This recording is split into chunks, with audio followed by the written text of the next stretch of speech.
Transformers, more than meets the eye.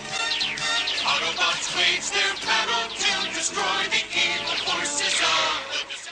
Hello everybody, this is Toys R Us, and for this special figure showcase we're going to be looking at the 2006 Classics Deluxe Bumblebee.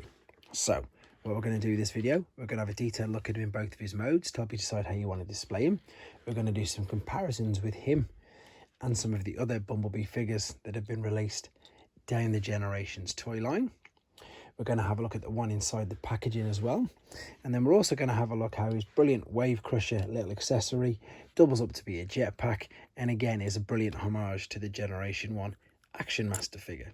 So let's get started. As I've said, 2006 Classics line. And this is brilliant because this particular toy line is exactly where the Generations, as we now know it, monocoque toy line started. So what they did, they released this guy with a few other, classic Generation 1 figures, Starscream, Rodimus, etc., and gave them nice updated figures.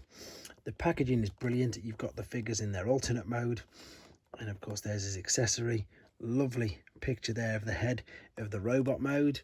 And we've got this brilliant fold up part here, which again shows you him in his robot mode. A little unfortunate with the placing of the Velcro there, but I think that little addition there, it's just a nice touch, isn't it, to the packaging. There he is again in much more detail, bigger picture. That's what we're going to be transforming him to. And you can see there that his jet ski or Wave Crusher is going to be converting into a jetpack as well. Yeah, great figure. Let's have a look at the alternate mode to start off with then, because it looks pretty much like a 5th generation Honda Civic, but it's also got, lots of add-ons like the spoiler, etc. But it's a great little vehicle. The wheels spin around. There's some good detail on the wheels, making it look like there's some alloys there. The seats look really good inside as well. You can see the silver detail. We've got the brilliant addition of the rub sign, which they put back in for these classics figures in this line. And then if we look underneath, I suppose we can make out there that there's some fists, but otherwise he's disguised nicely. The Wave Crusher, as it's now known, or as it is known, there's the jet ski on the back. You can't pull this off. I imagine you could, but you would break it, but you're not supposed to.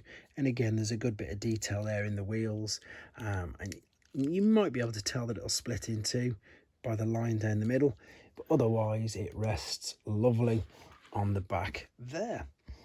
Brilliant little alternate mode. Of course, very, very different to this, and I'm pretty sure, but I might be wrong, but I think it's all down to the fact of obviously getting the license from VW to make Bumblebee the Beetle. That's why he wasn't a Beetle for so long down the figures. Right, that's had a quick look at him in his alternate mode. We're now going to return back and have a look at him in his robot mode. Right then, we're back, and as you can see, we've got him ready in his robot mode. Quick apologies for not doing the transformation on camera. Well, main reason is to keep the length of the video down, but if you want to see it, I will be posting a separate transformation video up as well. Let's have a look at the figure itself then. There's a brilliant head sculpt there for him. I really like that. The articulation in it again is good. You can turn it around, you can see it'll look up as well. If you pull too hard though, you will lift the whole head base up.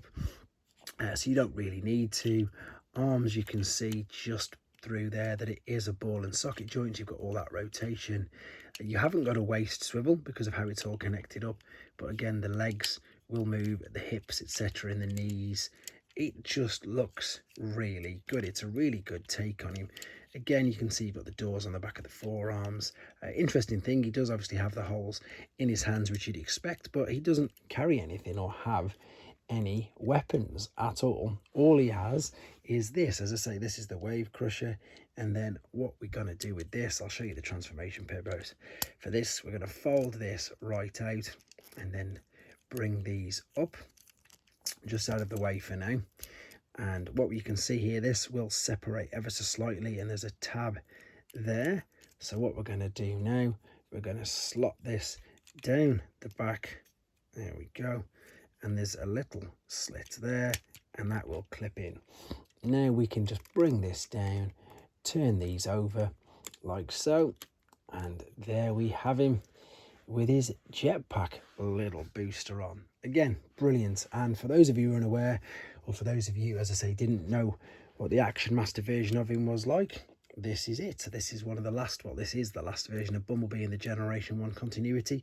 Again, I know it's strange because he was Bumblebee, then he was Goldbug, and then he ended up being back as Bumblebee. But the backpack is, of course, a homage to that, for those of you who are unaware. Let's have a quick look at some other Bumblebees then. There is the original one, and again, we all know what that looks like, even though the head sculpt looks nothing like him. And then, as I say, this guy was considered largely the best Bumblebee figure until we had the... I'm just trying to think. Yes, it was Earthrise. It wasn't Kingdom, it was Earthrise version of him. And again, he's been updated there. But I really like this version. Really like it. Think it looks good. It stands the test of time. And yeah, I'm really liking him. Let's just move the rest of them out of the way. And again, I've already said this a few times, this was a great toy line.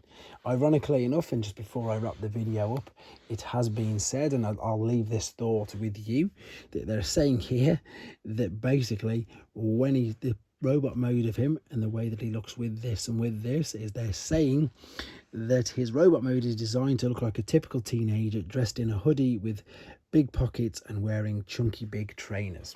I will leave that thought with you. I don't know if I agree with it or not. I took that quote directly from TF Wiki.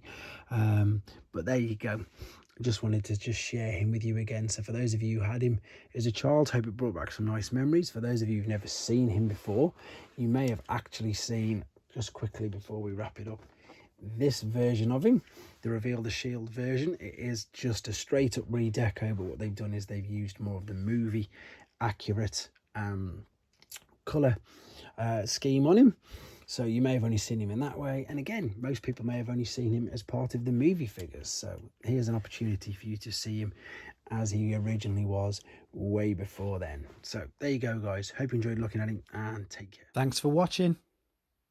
Like and comment, and don't forget to subscribe.